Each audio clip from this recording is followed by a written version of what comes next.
A traffic crash is reported every 4 minutes here in Alabama. And someone dies in one of those accidents every 10 hours. In tonight's special report, we take a look at safer solutions as we take you on a tour of the most dangerous intersections in central Alabama.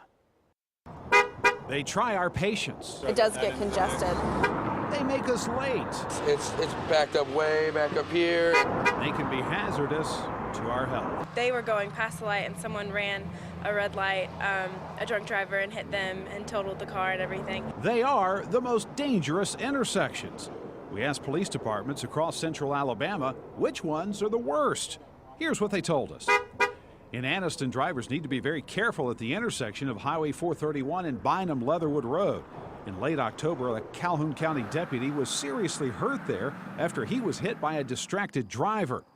Kenneth Neesmith filed a $1 million claim against the county after he was treated for multiple fractures, which have kept him, he says, from returning to his job.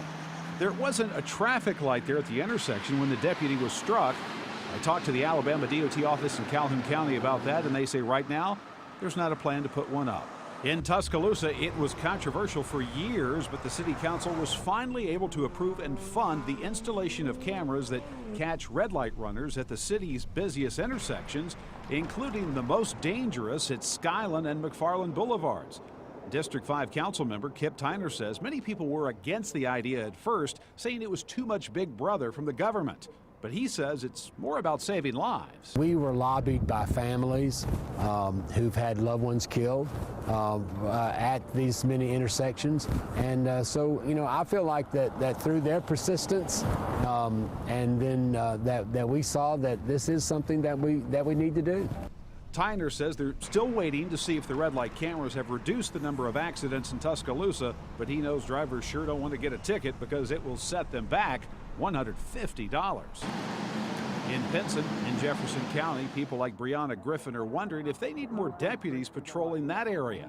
Brianna says that her father and brother were hit by a drunk driver who ran a red light right here at the intersection of Highway 75 and Sweeney Hollow Road. That's probably why they ran the light, of course. Which I don't know a lot if there's a lot of that here, but I know that we do have like very few policemen around, which is nice sometimes, but it's just because it's such a small town. Big towns also have big traffic entanglements. Birmingham police say their busiest intersection is University Boulevard and 28th Street. Allison Crotwell works nearby and says the gridlock could be improved with just one tweak. A left turn arrow would make a lot of sense because then people would have a definite amount of time.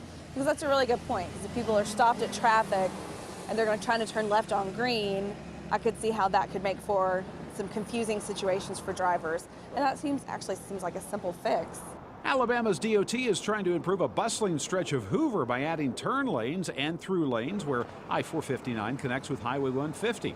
But drivers told us sometimes progress can be perplexing. I just think that people don't understand how to guide themselves through the intersection with the cones and everything, and they get a little confused, and that kind of backs up traffic and backs up, and then it just becomes a big old jam. The DOT says this project should wrap up by May the 1st, and that day couldn't come soon enough for people like Aaron Robinson, who has seen his share of close calls. They'll turn at the last second, and I got to slam my brakes and try to figure out where I'm going to go and try to avoid them and try to avoid the people next to me as well. So by the time you get to work, you're stressed out. Yes, oh yeah, and then I got to go to work.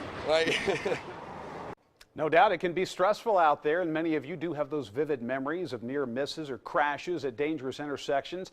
Tell us about what happened to you. Post your stories on our Facebook page, and hopefully by telling these stories, we can improve traffic in these areas. Sure, there are many more dangerous intersections out there.